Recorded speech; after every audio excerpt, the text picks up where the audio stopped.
Everybody, welcome to Week 5 of Mississippi Scoreboard Friday Night Live, presented by Performance Therapy. I'm your host, TJ Werre. If this is your first time watching the show, this is a high school football cut-in show. We're going to show you the best live streaming games from across the state of Mississippi. We're going to bring them right to you here on this Friday night. It's a beautiful Friday night. And before we get to the games and show you the action, we've got our sponsors from Performance Therapy. We have Brooks Fortenberry and Spencer Shoemaker. Thanks for being here tonight, guys. Absolutely. I love it. So, you guys are big high school football fans. Kind of give me your background. Like, I know you both played high school football. Kind of share with the audience, where y'all played and what y'all did. You go first. I played at McGee. I graduated McGee 2011. Okay. No big deal. I mean, just one touchdown. One Touchdown, and I got a penalty for celebrating on it, so no big deal. Receiver? Yeah. Okay. Yeah. Do you remember the play? Oh, yeah. We were playing Richland. We were up like 40-0, so it was like prime time for me to like shine. And we were like the 2-yard line. I think they were like, "Hey, it's senior night. Let's get him a touchdown." So they were throwing it up 40 to nothing? Yeah. I mean, to try to give me a touchdown, how else are they going to do it? That's what So I got it and just slung it up in the air, and now I see the flag come right after. Yeah, that was well earned. They had already thrown it to him like 10 times.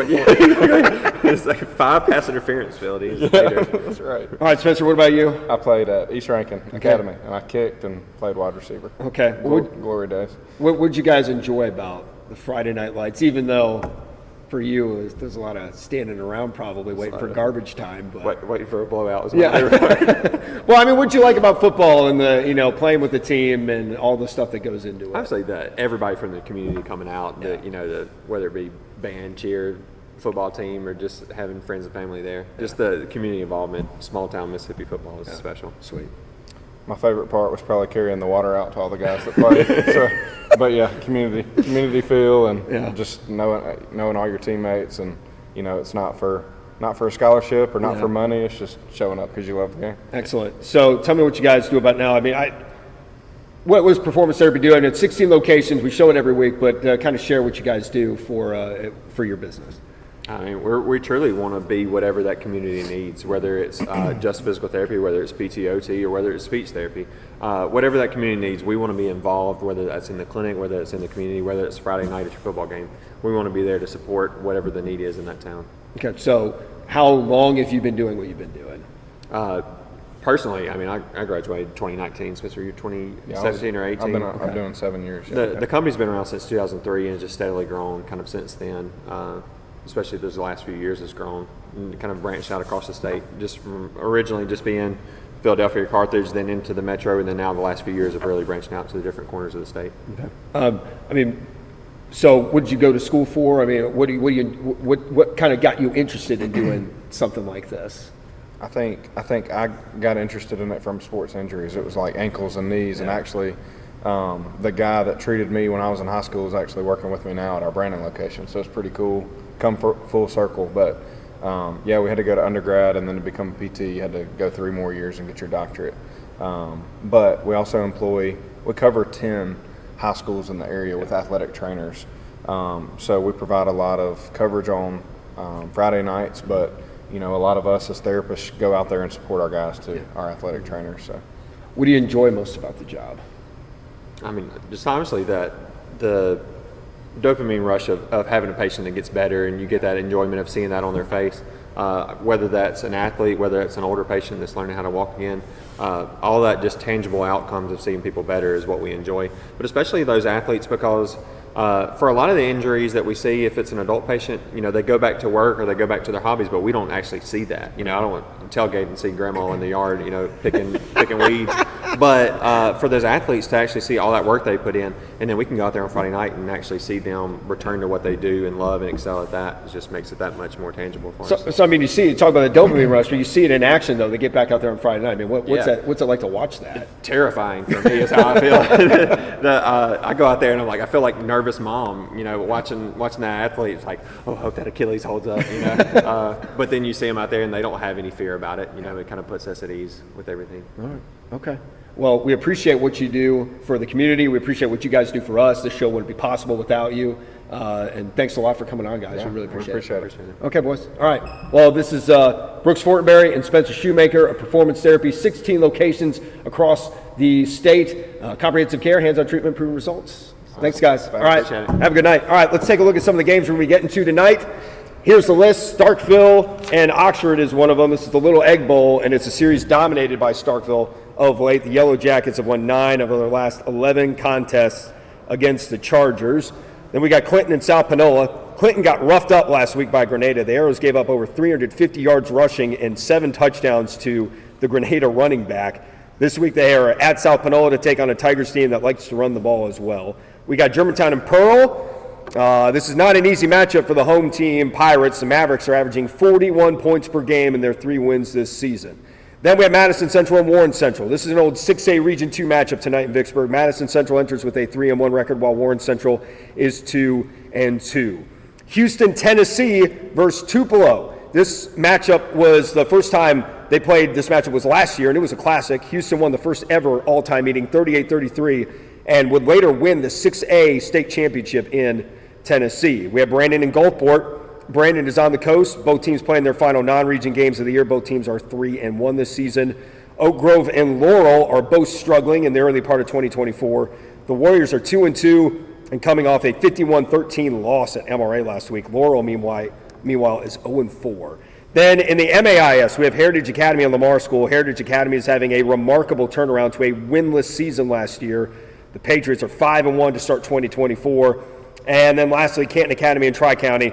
Tri-County is on a roll this season. The Rebels are 5-0. They've only given up double digits once this season. So those are the games we're going to get to. And let's take a look at some of the games that we have going on right now. Sometimes we get started and we have some halftimes or whatever, but here's Brandon and Gulfport right now, like we just mentioned. Brandon up 21-0 on the Gulfport Admirals, but Gulfport has the ball to start the second half.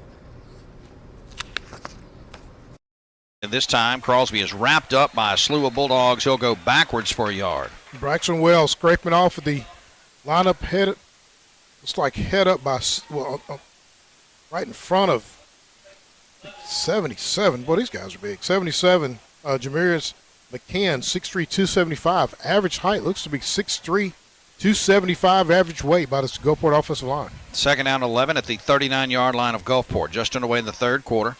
Sullivan going to throw the swing pass to the back this time, and he is taken down and blown up as that goes nowhere. Loss of about 5 on the play. Quick pass to the back out of the backfield. And Brandon Evans just did a good job of swinging out there, doing a good job of getting a one-on-one tackle on Cooper Crosby. It's going to make it third down and long. 10:45 to go, third quarter action. Third quarter tonight brought to you by our friends at Bob Boyd Honda. 3 receivers far side set for Sullivan and the Admirals. He drops to throw.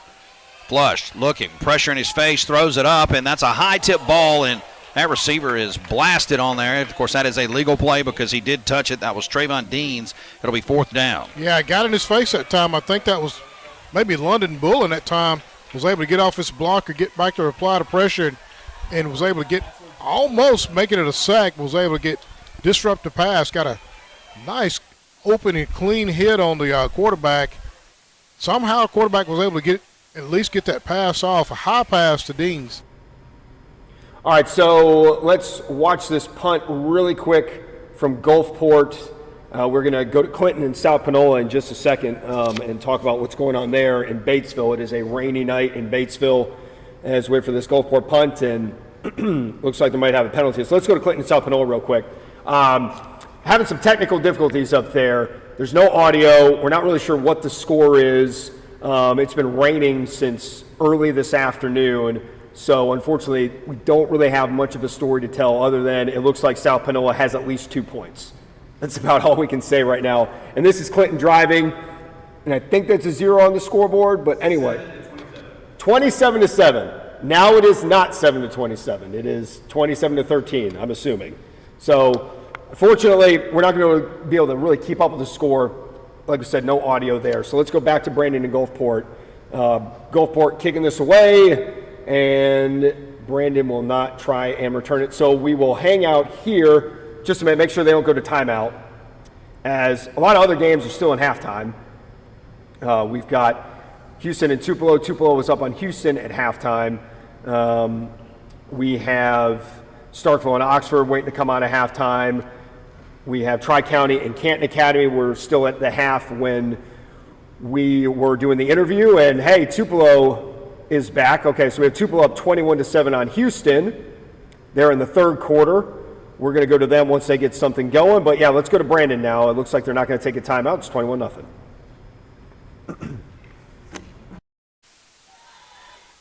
Brings Phillips in motion. Actually, that's Trey McQueen. They're going to run the speed sweep. McQueen trying to get the corner. McQueen. And a nice run. Or check that. That is going to be Logan Drummond. Drummond. Yeah, Drummond went out of the game last week and didn't play the rest of the game, but was able to get back healthy this week, getting his first carry of the ball game. Pick up a 7.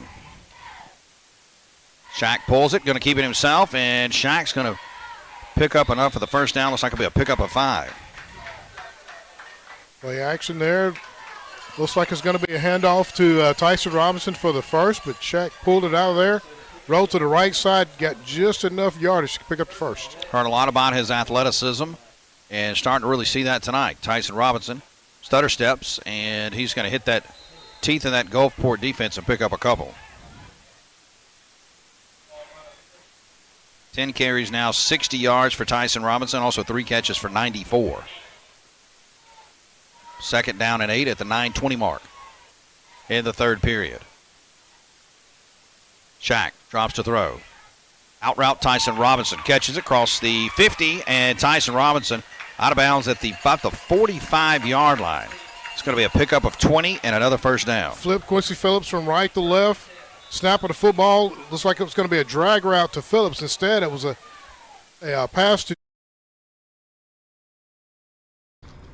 All right, here's our first look at Tupelo and Houston. Tupelo up 21-7 in a revenge game of sorts, even though Tupelo is missing a ton of guys from the team that went up there last year in that 38-33 defeat. And the blue turf is blue tonight. My goodness. 21-7 Tupelo. Let's hang out with Andy Lee and company here in the third quarter. Target back in, especially with this stretch coming up starting tonight. First Choice Insurance first down and a gain of 23 for Darden. And it'll be 1st and 10 Golden Wave from the 24 of the Mustangs. Gillen will go under center. He's got an H-back to the left side. He'll fake, roll right, now throwing back towards the far side. Incomplete. The intended receiver was Ashton Blanchard. That was a great fake by Gillen. Unfortunately, couldn't find Blanchard, who was coming across the formation, but did a great job selling that handoff. Brennan Odell, number 4, the defensive back in coverage there. So after the incompletion, it'll be 2nd and 10. We are underway in the second half, 11:20 to go. Tupelo leads Houston 21-7. 2 receivers left, 1 to the right, H-back to the left side of the formation. Handoff is to Hill, who goes left side and tries to cut it back towards the middle, and he'll fight. Still rugby scrum near the 20-yard line. And he'll get about 3 or 4 pushing the pile on second down. Yeah, another one of those J.J. runs that ends up with an army around him before they can get him down to the ground, and see if Tupelo can win on this third down. Third and a short 4 for the Golden Wave. Gillen will go under center. Line to gain is the 14. Ball spotted at the 19. Gillen getting his final play call from the sideline. Now he'll go back into shotgun. He's got 2 receivers left, 1 to the right. Hill to his left. Hill in route, and the ball is caught near the 10-yard line. It's Ashton Blanchard, and that'll be enough for a First Choice Insurance first down. That was a great leaping catch there by Blanchard, and late in that progression, going back to Blanchard, who we've seen Gillen and he grow a good connection this year, and able to get it there. Gain of 10 down to the 9-yard line. A goal-to-go situation for the Golden Wave after the First Choice Insurance first down. And you figure J.J. Hill might get his number called here inside the 10. Gillen in the shotgun. He claps. Hands to Hill. Hill running up the middle into the end zone. Touchdown! Tupelo, number 4 tonight for J.J. Hill.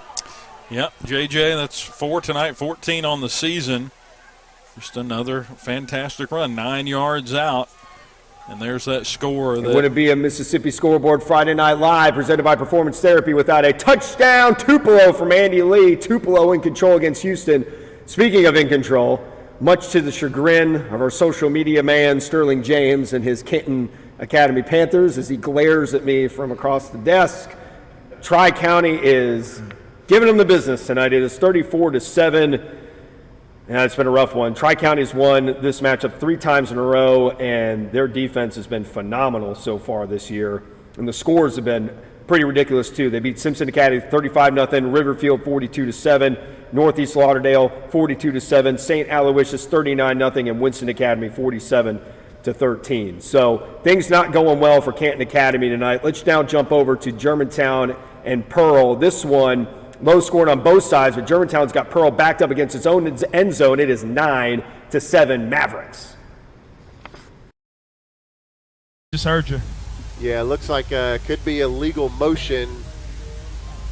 Yeah, our line started a little early, so they'll mark it off half a yard. Yeah, I was going to say a good 6-inch penalty coming in there is you can only go half the distance from the 1 yard line.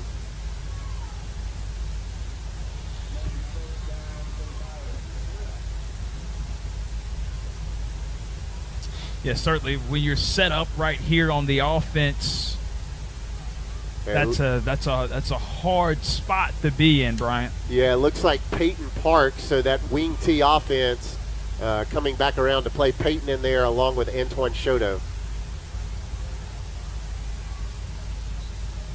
Good run that time by Peyton. Looks like out about to the 3 yard line, Brandon. Yeah, that's right, Bryant. Certainly. Don't bring us 6:47 on the clock right now. 2nd down, 11 to go. Ball on the 3 for us. 9 to go, 3rd down for the Pirates. Second, yeah, it's still second Second after down. the That's right. After replay of the first down. Antoine Shoto that time as Peyton Parks hands off to him, and so without Jaden Thompson now in the game, you'll see a whole lot of Peyton Parks, number 21, the sophomore who's been playing a little quarterback as well as running back, and we'll also see number 6, Antoine Shoto, the starting running back last year. So Shoto, no new guy to the scene as he's a senior who will be in the backfield along with the sophomore Parks. Yeah, that's right, Bryant. Pirates are set up again. 2nd, 9 to go. Ball on the 3 for the Pirates. And then Peyton running again. A hard runner he is, and we've been seeing that throughout this game thus far. And he's going to certainly, as we continue forward in this drive, I know we'll watch him take that ball a little bit more. Yeah, big 3rd down That's run. right. It was 3rd and 5, and Peyton Parks picked up 5.5, and we got out of the shadows of the end zone, and we will get the first heat timeout of the 3rd quarter and the 2nd half. Yeah, that'll be a John McHenry Alpha Insurance timeout. Stay tuned, more to come after this break. Still on his feet and tripped up near the 30-yard line. We have a couple Golden Wave players back down near the Tupelo 30, and man, a broken play, good improvisation by Chandler Day, and a big first down there. Yeah, he just kept cutting back, catching Tupelo with guys off balance, their momentum carrying them the other way, but a couple of guys. Gillian is one of them down. Down there for the Golden Wave, and one looks like a defensive lineman.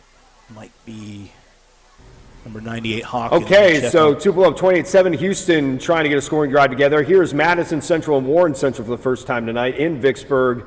The Jags and the Vikings. Madison Central with the ball up 24-10. MC leads the all-time series 21-9. Last year was the first time they had met since 2020, and MC had won 5 straight before that, but Warren Central got the best of MC last year, winning 24-21. The Vikings are 2-2 this year with losses to Clinton and to Brandon, only by 6 to Clinton, by 1 to Brandon. Meanwhile, MC is 3-1. They also lost to Brandon. That was 21-7. Let's go live to Vicksburg. The back behind a blocker. He's going to lower his head around the 19-yard line. Still trying to push forward. They're going to mark him right at the 19 there. Gain of about 4 yards.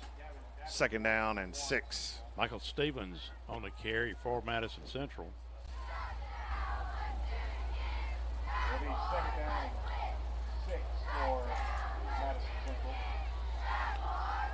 So 2nd down and 6.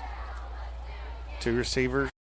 He'll fire one towards the end zone, looking for Andre Allen. It's incomplete. Good coverage there by Iverson McCoy, step for step with Allen. Yeah, that's the thing. Tupelo has that safety net on the back end that they can just go one-on-one in pass coverage, and that opens up a total freedom to do whatever you want on the inside with your linebackers, and you don't have to worry about sacrificing a safety. 2nd and 10 for the Mustangs, who trail this one 28-7. Day gives it to Davis on a stretch play. There's a flag. Davis got about 2 or 3 yards, but flag near the 30-yard line in the area. It'll be a hold. You could hear it in unison on the Tupelo sideline. Everybody saying hold. Mm-hmm.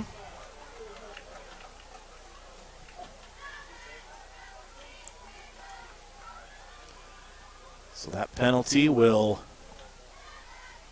march the Mustangs back to the 40. Takes the snap, drops back, under pressure, rolls to the far side, unleashes it. It's got Micah Jones in the middle of the field at the 45, across midfield, down into plus territory around the 49-yard line. Another bank plus first down for the Jags. Jaden Johnson did a good job of keeping his eyes downfield and was able to pick up Jones as he eluded a tackler in the backfield. Was able to complete the pass and put it into plus territory just over the 50-yard line. Hey, we can run zone too now. Two receivers to the far. Seen and Day will go back down at the 45. By Jaden Johnson. He's going to hand off to Glenn Singleton around the near side, looking for blockers. Got him across the 45, down to the 41-yard line. Finally tackled there. They're going to mark him at the 42.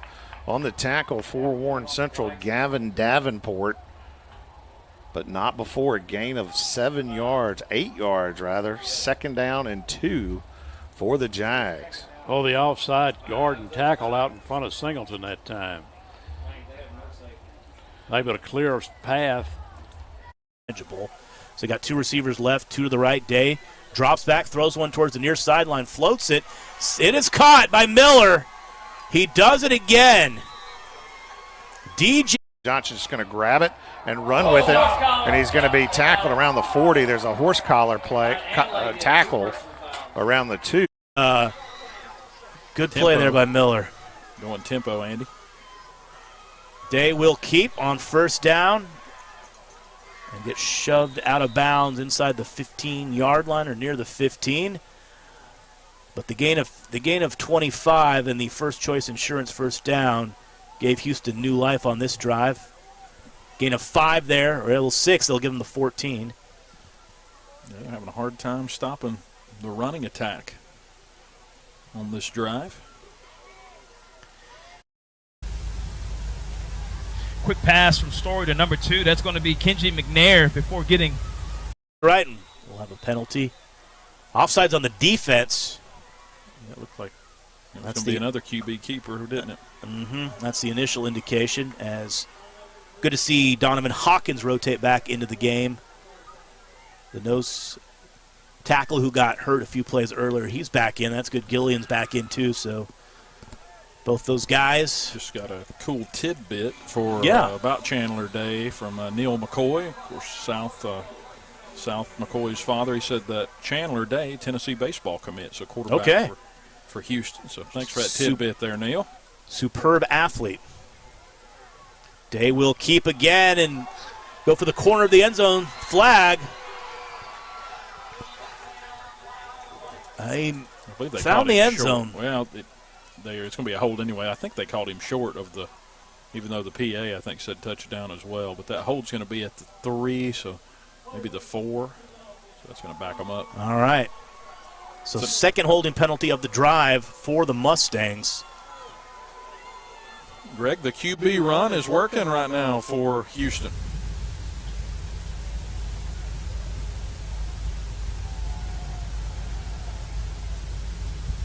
Kind of a wobbly kick that time from Colston, and it's going to check up a little short at the defense.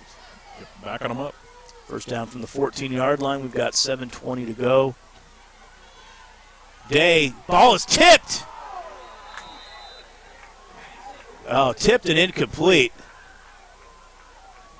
I believe that was KJ Jenkins, who tipped the pass that was intended for Jonas Jimerson. Have an injured player for Tupelo. It looks like it's coming out of that secondary.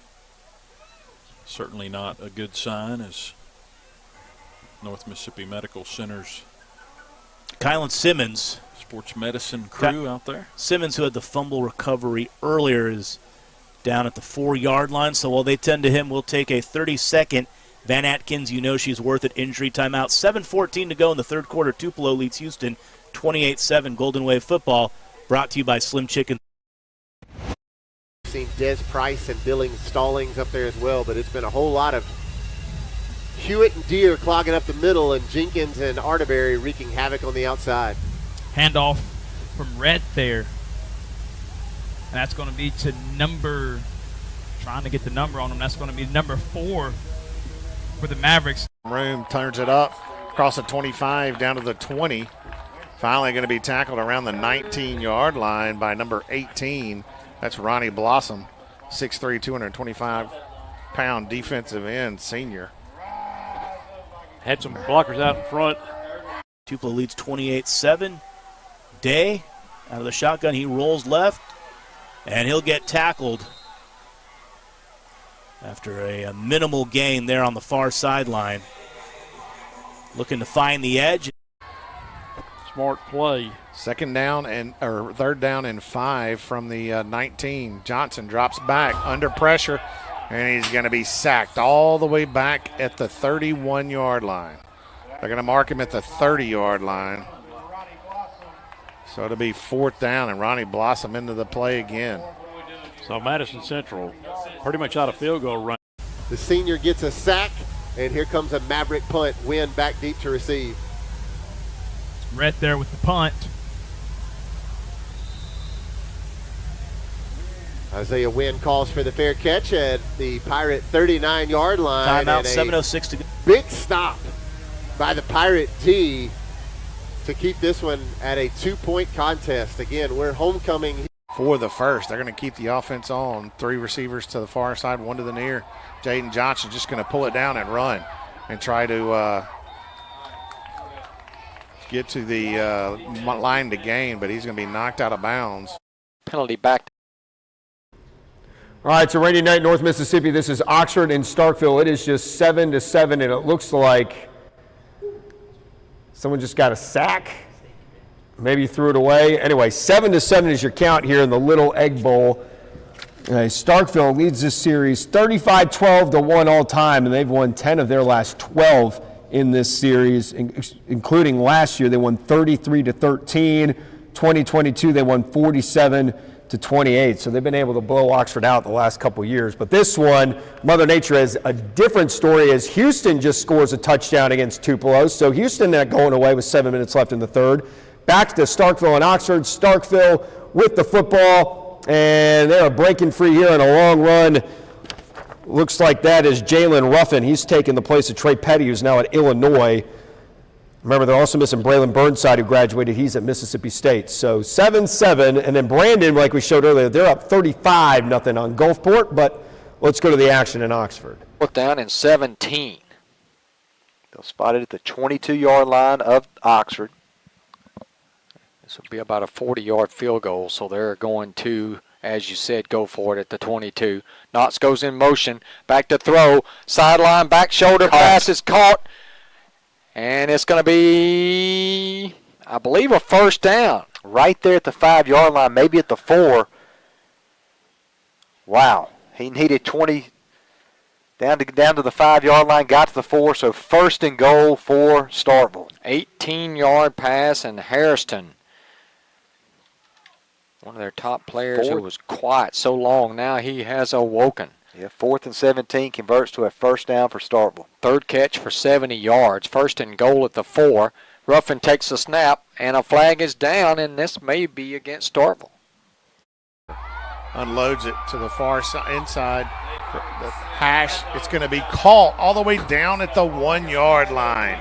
Jalen Winters just went down the hash and was able to haul in the catch all the way down to the 1. Wow. Yeah, just went deep. Morgan threw it with all he had and let his receiver run under it, and he got to it. And just like that, the Vikings have. From the 2-yard line, roughing out of the gun, over his right shoulder is Knotts. He's going to hand it to Knotts, straight up the middle, touchdown. And he's going to have it for a touchdown for the Vikings.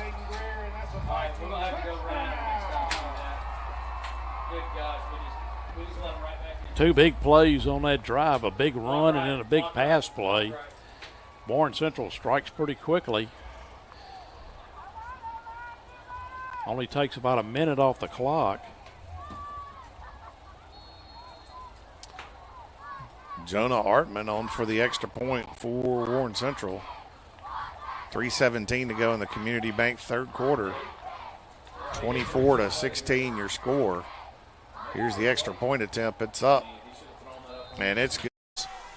Who gets a block and gets a first choice insurance first down out near the 40-yard line. Good play there on first down to get positive yards and the first down. And a busy night for the ball boy as he runs that ball out there and sets it right at the center to avoid it getting wet on a toss back through there. So gain of 14. Should have an experienced crew at that so far this year, right, Andy? Gain of 14 and the first choice insurance first down. Now two receivers to the left. Blanchard in motion, fakes the jet sweep toss, penalty flag down, and it's whistled dead. Man, that was going for 6 too. Easy 6 there. The good news is you're very much in this game. The Chargers need to respond here, though. That's heartbreaking play on that 4th down and 17. It's Starkville able to convert on, but Oxford will get the ball back with 10:29 to go. Gallegos will kick off, and again, it's a short kick, fielded at the 22, and not, Blunt. It may be Blunt that came up to make that catch. Goes out at about the 40, so good field position. Got a flag down thrown at midfield. I don't know if that's going to be maybe a late hit out of bounds against. In the shotgun, he's got Hill to his right, two receivers left, one receiver to the boundary side. As Gillen will give to Hill, and Hill stutter steps and fights for 2 or 3 yards on first down. The most he's been bottled up on any rush attempt tonight. It certainly hasn't been stopped very often tonight, J.J. Hill, but for a while. Mavericks offense will set, and here's a pass from Rhett to number 7 for the Mavericks. That's going to be Trey Stevenson moving the chains for the offense for them. Not heard a whole lot from Stevenson tonight. Stevenson comes in with being their leading receiver, 16 catches for over 20 yards. All right, so we mentioned South Panola and Clinton have some technical difficulties with their broadcast. Well, South Panola is up 32-7 on Clinton, so it looks like South Panola is going to be cruising to a victory tonight in some stormy conditions in Batesville against the Clinton Arrows. Clinton entered 2-2. Next week they're going to be at Terry, while South Panola is going to be on a bye before they open region play and against Saltillo in 2 weeks at home in 6A Region 1. Right now we've got Germantown and Pearl. Germantown up 9-7 in the fourth quarter. Offense, no gain on that first down carry from Branson, and it looks like one to the left, Hill in the backfield. Gives it to Hill, try to make something happen, and he'll get bottled up. Well, now still on his feet, but minimal gain there for Hill as Andre Allen comes to finish him off. Now things are starting to get a little bit chippy. The bad blood between these two teams starting to boil to the surface a bit. Yeah, if there's one thing you have to do, and a smart decision there, I think Darden ended up getting J.J. out of that as quick as possible. You cannot go without 0 in this game. No. Great job there by Darden. That might be the play of the game so far, pulling J.J. out of any sort of screen. All right, there's another game we're trying to get to, Oak Grove and Laurel, but that feed wasn't really working for us tonight. Oak Grove was up 31-0 at halftime, so Laurel has been struggling to start the year. It's one of their worst starts in a few years, if I can get to my notes. Yeah, Laurel is 0-4. This is the first time. This is one of their worst starts since 2004. They've started 1-3 4 times since 2004. Worst start to the season in 20 years, over 20 years. And it's about to be 0-5, it looks like. So Laurel is going to be at Macomb next week, while Oak Grove is going to be taking next week off before they start 7A Region 3 play against Meridian at home in 2 weeks. Back to Madison Central and Warren Central, 24-17 Jaguars. Game clock stopped at 2:04 to go in the third. 9:27 to go in the ball game, down 14-7. Blunt goes in motion. They're going to hand the ball to Matsey left side. He's to the 30, and he spins his way to the 29. Got to protect the football Coach here. Tonight brought to you by the law office of Matthew Wilson. Better ask Matt. McCoy's punt is a high one that Odell will let bounce. And we'll check up inside the 35-yard line. That's where the Mustangs will go to work, trailing 28-14 with 3:59 to go in the third quarter. Here's a snap. They're going to hand the ball to Matsey again, straight ahead. He's banging his way inside the 25, down to about the 22. He's close to a first down, depending on the spot. 2 minutes and counting to go here in the Community Bank third quarter. Madison Central 24, Warren Central 17. Play clock at 5. To receive. Mavericks are at 9, Pirates at 7. 9:30 left in this fourth quarter. Third down, 9 to go, ball on the 44. Huge run there for number 7 for the Mavericks, Trey Stevenson, and he'll run in for a touchdown for the Mavericks. I believe they're actually going to mark him out at the 4-yard line. I thought it was a score 2. It Brandon, did look like it was pretty close there. And that is the speedster, Trey Stevenson, 6 foot, 173. And again, Stevenson came into tonight averaging over 20 yards a catch. Johnson will have Singleton right next to him. 2 receivers to the far, 1 to the near. Johnson drops back, throws over the middle. Micah Jones with the catch at the 50, all the way down to the 48-yard line. They're going to mark him all the way at the 40. Leading by 2. And that'll be brought to you by Renaissance Bank for that first down. Mavericks will line up against the Pirate defense. And there'll be another handoff from Rhett to number 5. Lawson Branson getting in for a touchdown for the Mavericks. That'll bring the score 15 for the Mavericks. Pirates at 7. Motion to give us to Matsey. Left side, Matsey's inside the 15, and that's about it. Might have got the nose of the football to the 14 before he was stood up and pushed back. It's going to bring up 4th down. I think you'll see the Chargers go for it here, Don. They're going to have to score a touchdown in this game with only 7:15 to go. I don't think a field goal does you any good here. 4th down and 3 at the Starkville 14-yard line. They are going to go for it. 7 minutes left to go in the ball game. Dean sends a man in motion. That's McGlone. He rolls to the right, looking for McGlone. He wasn't open. Now he throws to the corner of the end zone. Incomplete, and Starkville will take over. He tried to lob it to the corner. He had 2 receivers there, McGlone and Gregory. Gregory had the best chance to catch it, but couldn't haul it in. All right, we got time for a quick timeout. Let's hear a word from our sponsor, Performance Therapy. Hey guys, my name is Spencer Shoemaker. I'm the director here at our Brandon location.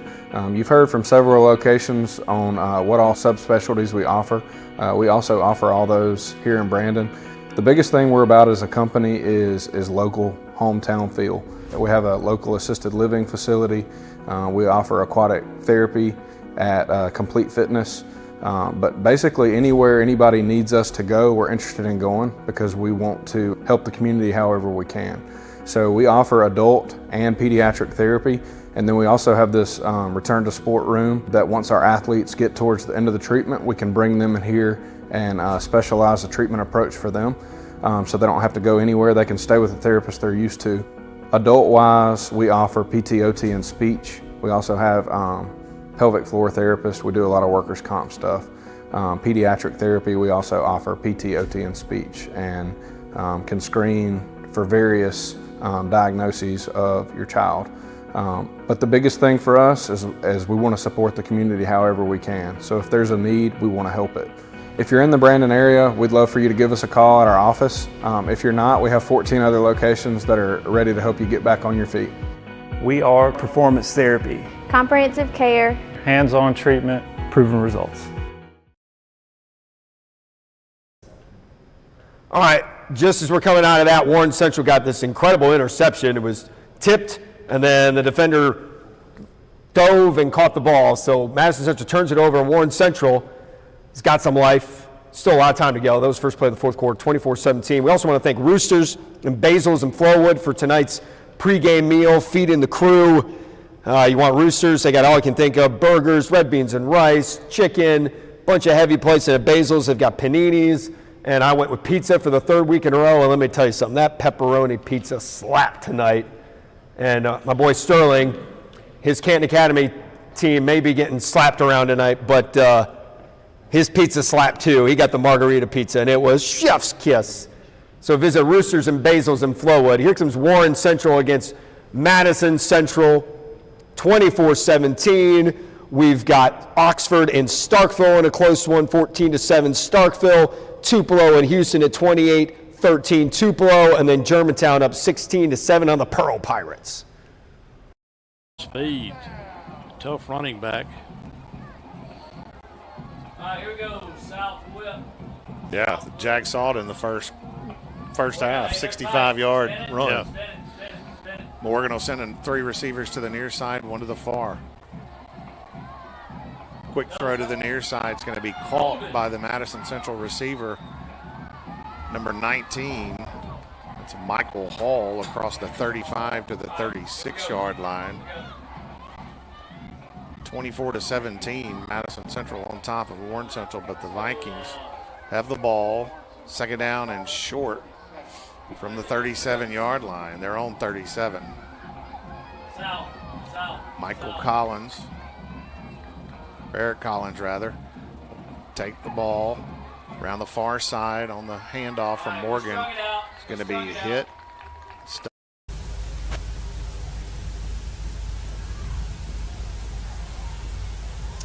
And just looks to, it was intended for Marquell Lake there, but Brian looks to have been thrown a little bit far out. Maybe there was a misreading of the route he was supposed to have taken. Yeah, I will say that in Dillon's defense, he had Jaden Gross, who body slammed him earlier in the first half, staring down. Tries to make something happen here. Let's see if the Chargers bring some pressure as well. He stands at the Charger 48-yard line. He does have 1 punt return for a touchdown this year. It's a low line drive kick. Blunt is going to pick it up off the bounce at the 40. Comes near side of the 45 to the 50 to the 45, and then he's quickly corralled at the 44-yard line. But that was a good job. It was a low line drive kick that hit the turf, bounced up in the air, and he went over and fielded it at the 40. And because it was such a low line drive, he had plenty of time to run before the... And we got a flag before everyone gets set. Delay of game. Yeah, it ran down. The clocks, as we said, the play clocks are... 1 o'clock, 8:18. Ball on the 17 currently. 13 to go, third down for the Pirates. Story putting in it, looking to put it in the air again. Huge throw downfield, and just couldn't connect. Kenji McNair. That's right, Brian. Kenji McNair, the intended receiver, and he was double coverage. J.K. Gilbert was down there as well, and that was really just a throw it up and hope that my guy can make a play against your guy, and unfortunately it was Kenji against 2 Maverick. Aldridge receivers were right in front of the Madison Central bench to the wide side of the field. Nobody over there for him to throw it to. He just had to throw it away. Receiver in the area, but just one. So second down and 10, just shy of the 49-yard line. Play action by Warren Central, incomplete. Ball is batted down around the 40-yard line, so third and 10. This is a big play for the Jag defense on this Grace Crossing third down. It is third and 10 possession play for Warren Central. Mexico. 10:03 to go here in the ball game. The Southern Ag Credit fourth quarter. Official third timeout. and 10. Or something. Might be a play clock issue. Now he signals it ready for play. Hold on. Check the call. They're resetting the play clock.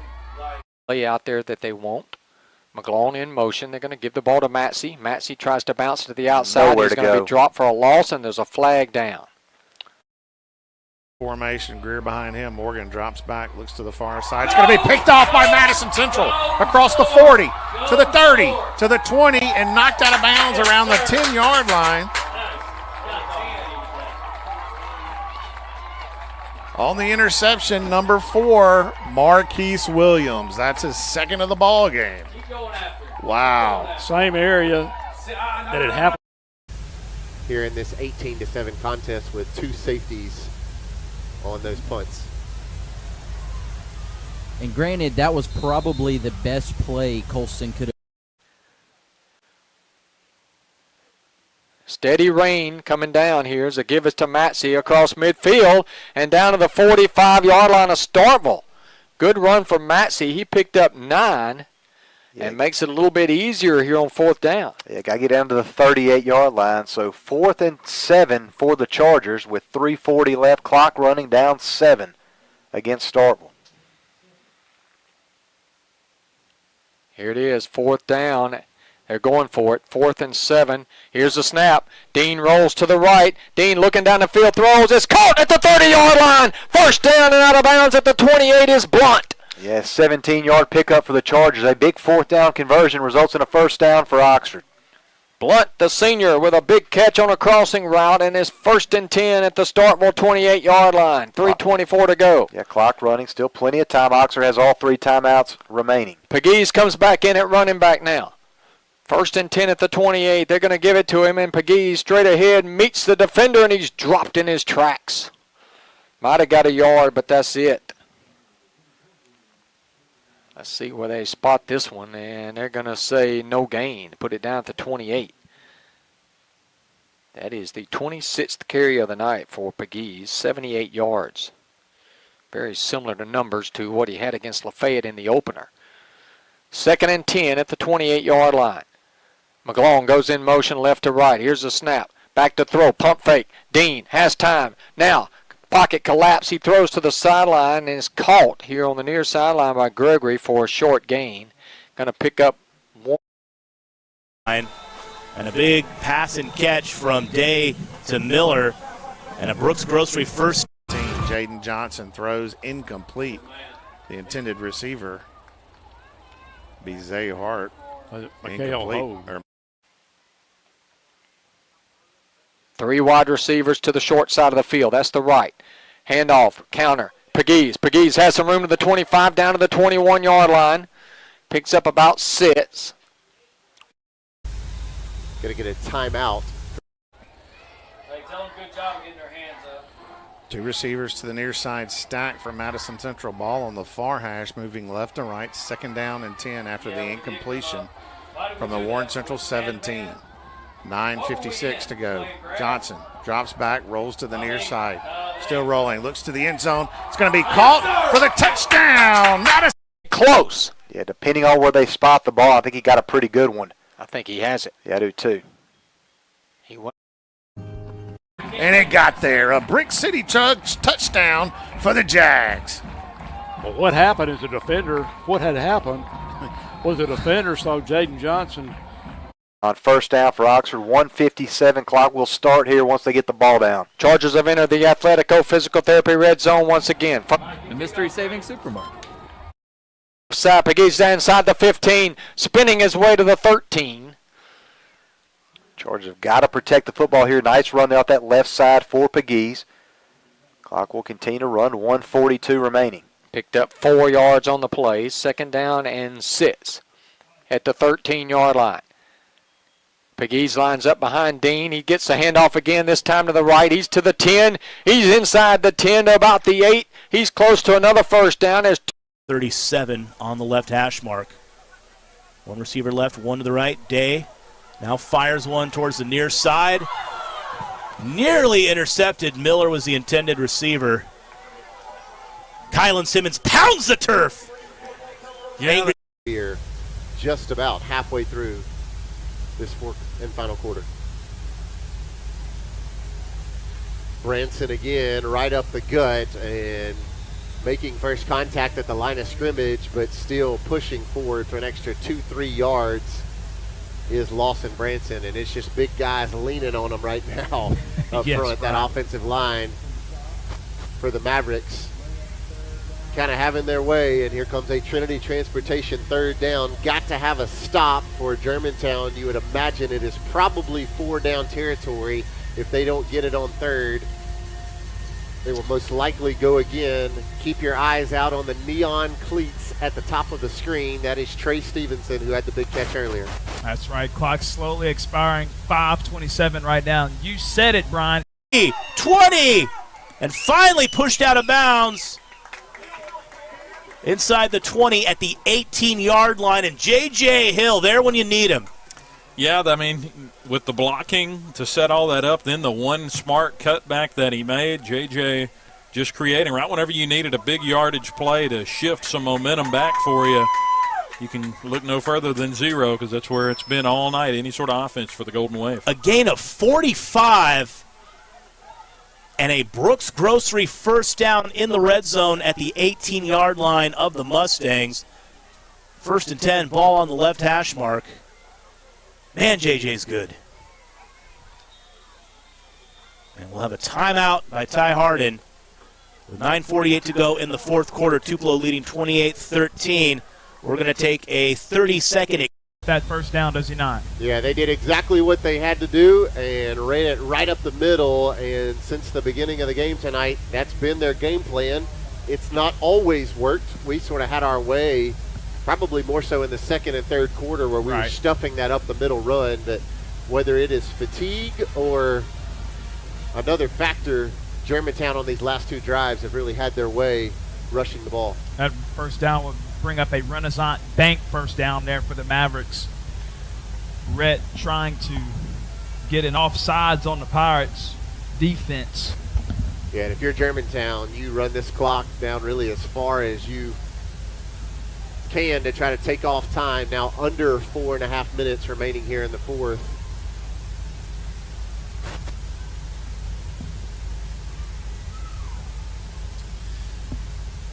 Mavericks offense will step up.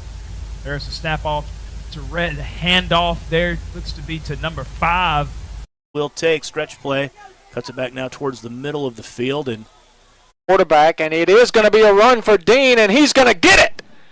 Dean started left, cut back inside, and he's up in it at the 6-yard line. Like the play call there, that's the 3rd time that Dean has run the ball tonight and picked up a first down. That was a big one on 4th and 1. Chargers get the first down. Gutsy run by the sophomore. Blunt goes in motion. They give it to Pegues right side. Pegues inside the 5. He's at the goal line. He stood up at the 1. He just couldn't quite get in, and that was a good tackle on Blanchard, who's brought down back. Still plenty of time. Clock will run, though. 31 seconds to go. Second down and goal, and here's a handoff straight ahead, or no signal yet. He's down at the 1-foot line. Yeah, you got to call a timeout here if you're Coach Cutt. The clock is running. Yeah, Coach Cutt's out on the field. He had to run all the way down to the 10-yard line to call a timeout. Oxford should have 1 remaining after that one, able to hopefully get 2 plays. Take down. 3rd and 6. H back to the left side. Now Hill in motion. And we'll have a false start. Down and 10 from the 47-yard line. Hand off to Michael Hall around the far side on the end around. Across the 45-yard line. Down to the 44-yard line. And they're going to mark him at the 44. So he's going to be, after a gain of only about 3 or 4 yards, it'll be 3rd and 7 from the 44. When they spotted it, Bob, and moved it back to the 45. So here we go. Gillen in the shotgun. He's got 2 receivers right, 1 to the left. Now sends Hill in motion again. Gillen drops back. He's in trouble. Avoids the pressure. Now he'll go down. Back across the 40-yard line. Lowers his head at the 35. Down to the 30-yard line, and that'll be enough for a first down. Morgan just pulled it down and took off. And he'll have enough for a Viking first down inside Madison Central territory. At about the half-yard line. 19 seconds remaining. third down and goal at the inside the 1. They're going to line Dean up on that left side. Looks like Blunt may go under center. Yeah, Blunt is out of the gun. Blunt's going to run it right side, and he's not going to get it. He's stopped at the 1. And Oxford's going to have to take another timeout. Tupelo up 28-13, 4th and 17. Gillen, play action. Now firing one towards the near side. Incomplete. Looking. The season, Simon Taylor, number 19, the kicker. He is 2 for 2 in the field goal department. 32 yards is his longest. This one will be 34. With 3:17 on the clock. And he nailed it. No good. Wow. From my angle, it certainly looked like he got it inside that right upright, but Defender was right there. Jonah Hartman on for the extra point. Good snap. Kicks up, it's good as well. 7:28 to go in the ball game. 31-24. Madison Central on top. In at quarterback, number 10, the freshman. He dances around and throws one incomplete low, looking for Jonas Jimerson, who made some big plays on defense on the last sequence. Yeah, incomplete that time, so it's going to reset this down, second down. 12 on the clock. And there's a handoff to Peyton Parks, not getting a hold. Blunt is still in. No Dean. Blunt is working at the quarterback position. He's got Dean actually split wide to the left. McGlone goes in motion, and they fumble the snap. No, they picked it up off the ground. He did not get in. Do not get in the... Fumble the snap. Yeah, Starkville got it, Don. Fumbled the snap. Didn't matter. Didn't get in the end zone. Starkville recovers the fumble, and the Chargers will lose this game on that last. Well, what a wild finish to the Little Egg Bowl. It looks like Starkville is going to hang on. Are we walking off field? What's going on? I thought it was over. Is the game over, boys? 10 seconds left. And Starkville still has it? Okay, never mind. It's not over yet. Everybody's running off the field like the game was over. All right, let's go to Tupelo and Houston real quick while we wait for Starkville and Oxford. Kind of jumped the gun there, right? You know, I can only see and hear so much. Now it's 4th and 10. Yeah, that looked out of sync from the beginning. I mean, all the receivers kind of cut off their routes. Chandler Day's moving this offense. I don't.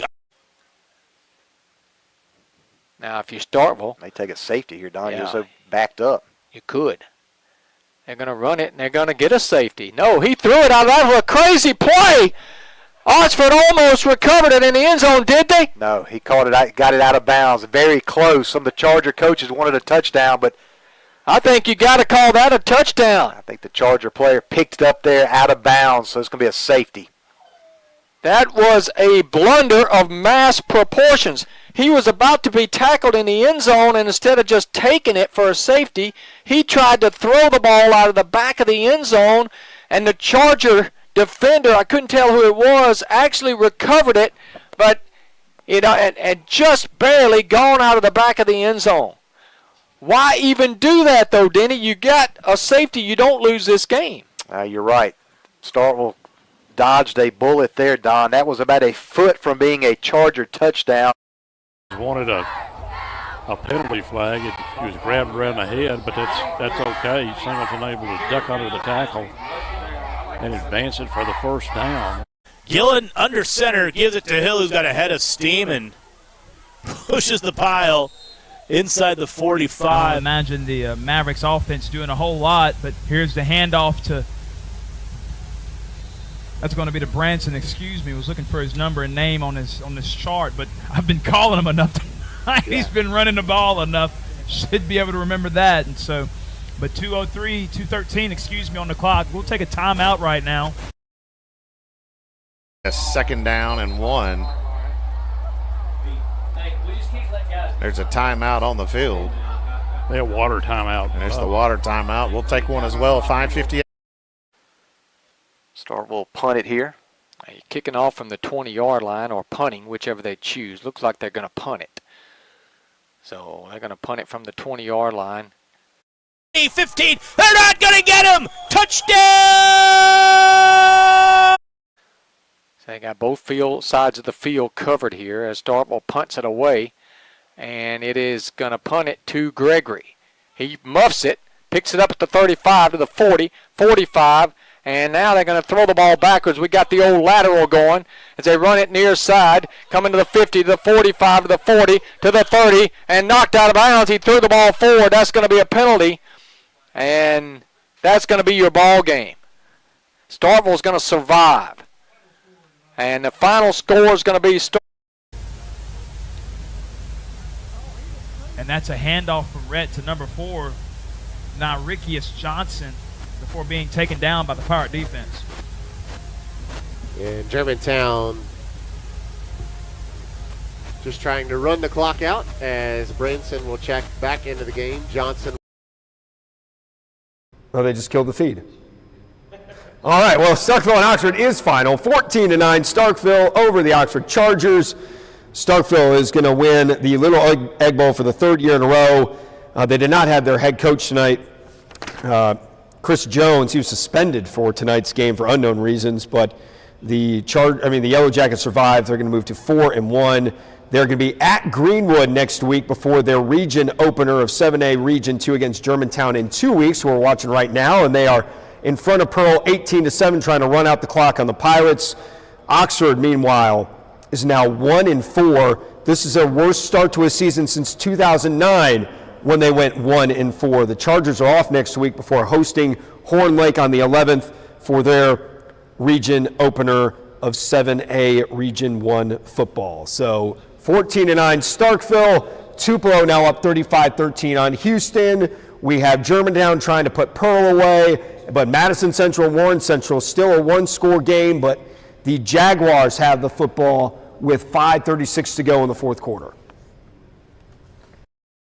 Line for the Jags, leading by 7. Handoff is to the back in the backfield. I think that's Steven again. He's going to be hit behind the line of scrimmage. Loss of a yard. Back to the 47-yard line. Back in under center, shotgun snap, hands it to his running back Marcellus Davis, who gets a short gain off the left side on first down.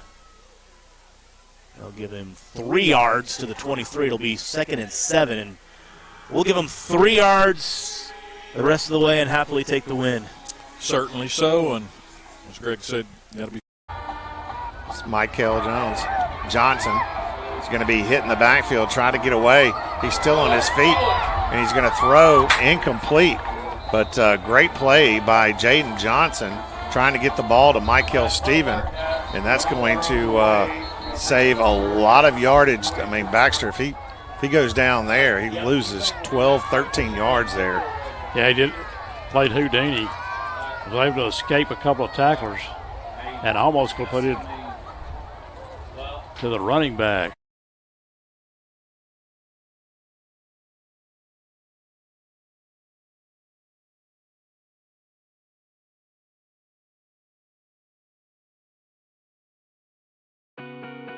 Hello, my name is Brooks Fort Mary. I'm the director at Performance Therapy in Clinton. We're a clinic in town that offers physical, occupational, and speech therapy for adults and pediatrics, which helps kind of set us apart a little bit in this community.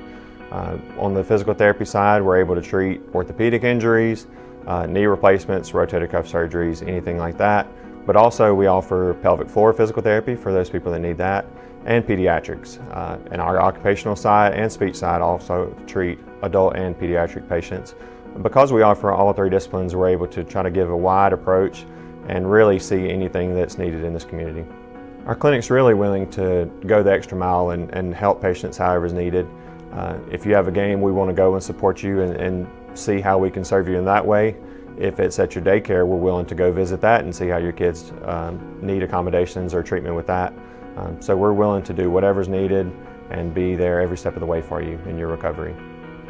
If you're in Clinton, you can reach out to us specifically, but if you're at any of our other locations, feel free to visit our website, performancetherapyms.com. We are Performance Therapy, hands-on treatment, comprehensive care, proven results. Of a cannon as a good job by the sophomore getting a rep. And 41-yard line of Warren Central for the first. Snap to Jaden Johnson. He drops back, looks over the middle. He's going to be hit and clobbered all the way back at the 37-yard line. They just could not find anybody. Warren Central loading that line of scrimmage up there, bringing extra bodies. Just absolutely no time to get it off. You're facing a 3rd and long. Now it's 4th and longer. And the clock has stopped. I guess there's maybe a timeout on the field, or so I think 2 for the Pirates. And we'll fight to get down the field just a little bit. Kenji McNair trying to run there, and that'll bring the game to an end. Bryant, certainly, I'm sure not what the Pirates wanted to be the outcome to be. Yeah, let's make sure that cooler heads prevail. That's right. Our last game here against Neshoba Central. All right, Germantown and Pearl are done, and Germantown beats the Pirates 18-7. This is the first win for the Mavericks over the Pirates in school history. Pearl won the previous 3 meetings. They won last year 44-28, and then the meeting before that was 2013, 54-24 Pearl. So Germantown, like last year, they're getting a lot of first wins over people. Remember, they beat Starkville last year. That was a surprise. I think they also got Oxford last year, too, if I remember correctly. So Germantown is going to improve to 4-1. They're going to take on Gentry on the road next week, and they open region play against Starkville in 2 weeks at Starkville. Pearl, meanwhile, is off next week. They are at Northwest Rankin in 2 weeks for their region opener. The Pirates fall to 2-3 on the season in Patrick Schooler's first year as head coach for the Pearl Pirates. So we've got Tupelo up on Houston 35-13. Madison Central, Warren Central is 31-24 Madison Central, but Warren Central is going to get the ball back with a chance to tie the game. Still something to be decided here in the final moments of Mississippi Scoreboard Friday Night Live, presented by Performance Therapy. Side, one to the far, one back in the backfield. Morgan, play action. Quick throw to the near side to one of the backs in the backfield. He's going to be hit and knocked out of bounds right about the line of scrimmage. No gain. Actually may have lost about a yard. And he did. He did not get out of bounds, so the clock rolls. Lost about a yard. 2nd down and 11. West, pull, flip. Morgan looking for the play from the sideline. Moving right to left. 3 receivers to the far side, 1 to the near. 2nd down and 11 from the 19. High snap. Morgan gets it. Throws to his running back on the far side. Has some room across the 20. Looks like he got out of bounds. They're going to mark him at about the 26-yard line.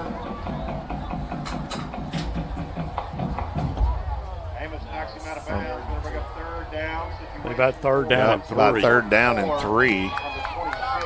Clock's at 3:37 to go in the ball game here in the Southern Ag Credit 4th quarter. Jags on top, 31-24. Nash Morgan sends 2 receivers to the near side. It's going to be a direct snap across the 30 to the 31-yard line. That'll be enough for a 1st down. The football. Mustangs have a wing now to the right. Handoff is to Davis, who's looking for some room on that right side, and he'll squirm for about 3 or 4. 26 and counting. 3 receivers to the near side, 1 to the far. Quick throw to the near side to Collins. Collins got some room across the 30 to the 25. There's a penalty flag on the play, and that's going to come back, Baxter. Yeah, he's in the backfield.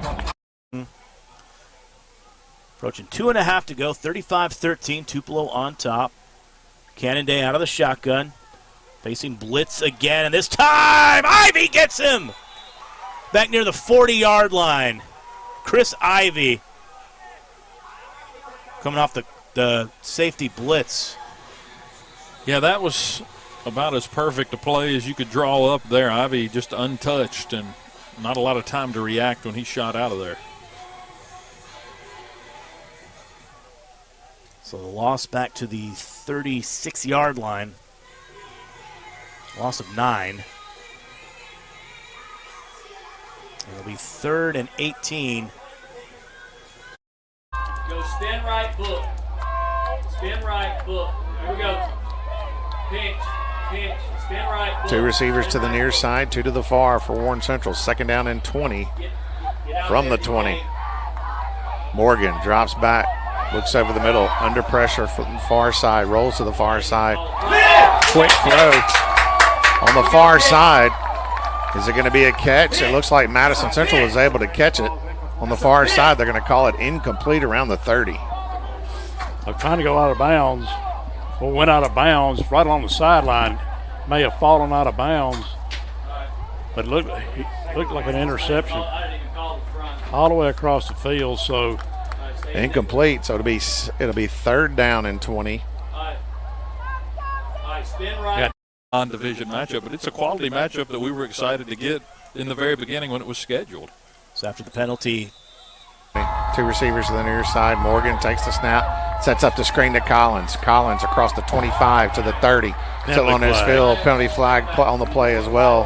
Across the 35 is when Collins was hit off his feet. Holding on the far against, side. It'll be holding against Warren Central. They'll be holding again against Warren Central. 2:58 left to go here in the ball game. Warren Central and Madison Central, the Jags, up 31-24 here in the Southern Ag Credit fourth quarter. Oh, brings back a pretty nice play by Warren Central. They get some of that yardage back. figured out on the field. 3rd and 23 for the Mustangs. Now Allen in at quarterback and throws a wounded duck. This time he intercepts it. Simmons cuts it back towards the middle of the field, still on his feet. And just get down, fella. All right, Kylan Simmons who beat. So two receivers to the near side, two to the far for Morgan and the Vikings. Morgan drops back. He's going to decide to run. He's going to be hit and dropped. Looks to be a loss of a yard, or maybe got back to the line of scrimmage, and that's it. Jackson on the sack.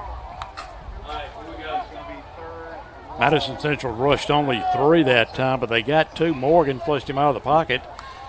He couldn't find anybody downfield. It was good coverage. He got tackled from behind as he went out of bounds. He did get out of bounds to stop the clock. 2:50 left to go in the ball game here in the Southern Ag Credit fourth quarter. Jags up 31-24. 3rd down and about 26 to go for the first. 2 receivers to the near side, 2 to the far. Handoff is to Collins. Collins across the 20-yard line down to the 24-yard line. Just some breathing room. So the clock rolls. Decision time for Morgan, and he will call a timeout. Warren Central is going to call a timeout, a Trustmark timeout. Will as well. 2:33 left to go in the ball game. Southern Ag Credit fourth quarter. Brett Morgan era underway at West Point. Gillen takes the knee, and that will be the final play of the game. Retribution is complete. Last year, we went to Germantown, Tennessee, and lost 38-33 with controversy. No controversy tonight. Your final, as we wait for the final 10 seconds to tick off. The Tupelo Golden Wave on homecoming defeat the Houston Mustangs 35-13. A good win in the rain, as you said, retro. All right, so Tupelo beats Houston 35-13. Golden Wave are just playing well considering they're replacing a ton of talent from their team last year. Running back Quay Middlebrooks, who rushed for over 1,200 yards. Senior linebacker Tristan Jernigan, he led the team with 96 tackles. He's playing D1 football. Just a ton of talent from that team that made a really good run the last 2 years, just could not get past Starkville. Really, Starkville was the team that held them up in the playoffs. So Tupelo wins 35-13. They're 5-0, and they're going to be at West Point next week. And now we're here at Warren Central, Madison Central. This is 4th and 1,000,000 miles for Warren Central, and the pass is incomplete. And this is where we will have to bid you adieu because we're out of games. We're out of games, but if you want to go watch the end of the Madison Central Warren Central game, you can look that one up. We've been watching the Madison Central Jaguars feed. But that is going to do it for Mississippi Scoreboard Friday Night Live, presented by Performance Therapy. Also, a shout out to Roosters and Basils in Flowood for the delicious pregame meal. If you're looking for panini, pizza, red beans and rice, fried chicken, they've got you covered at Roosters and Basils in Flowood. Thank you to the Mississippi Sports Hall of Fame and Museum for hosting us and allowing us to do the show here. Very much appreciate it.